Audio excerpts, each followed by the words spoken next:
Guys मैं school आया था पढ़ाई करने के लिए और सपने को बुलाने के लिए, पर मैंने यहाँ 3 गर्लफ्रेंड और पटा ली है। पर सपने की याद आज भी आती है। બે ગણપત હોટી તું પેલા નક્કી કર કે સ્કૂલમાં તું ભણવા ગયેલો કે સફીનાને ભૂલવા ગયેલો કે પછી બીજી છોકરીઓ પટાવા ગયેલો? હે મારા દીવોના બનવાનું કરને, બાકી તને તો કોઈ પટાવાળાની નોકરી નહીં હાલે.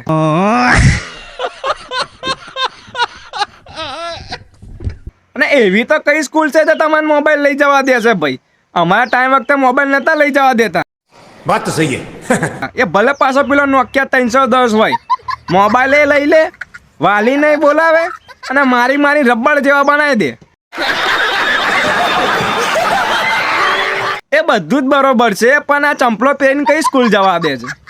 ચંપલ પહેરીને કઈ સ્કૂલમાં તમને લોકોને આવવા દે છે ને તું ચંપલ પહેરીને સ્કૂલમાં કેમ ગયો? અમે તો ચંપલ પહેરીને સ્કૂલમાં જઈએ ને તો નજીક બોલાવે, અહીંયા ખાલી હાથ આમ કરે ને તો અંદર ધક થવા લાગે કે આજે આઈ બની આપણી. બોલાવે નજીક, શર્ટ ઊંચો કરે અને બૈડે ચંપલે મારી મારીને હોરો પાડ દે. અને અમાર વાલી હોય કશું ના કે ચમ માર્યો મારા છોરાને એમ. અમાર વાલી તો ઉડતા એમ કે હજુ બે મેલવા જેવી હતી હું તો એવું કે તાર નસીબ બારીશ કે સ્કૂલમાં ચંપલ પહેરીને જવા દે, બૂટ પહેરીને જા ગેલ સફી.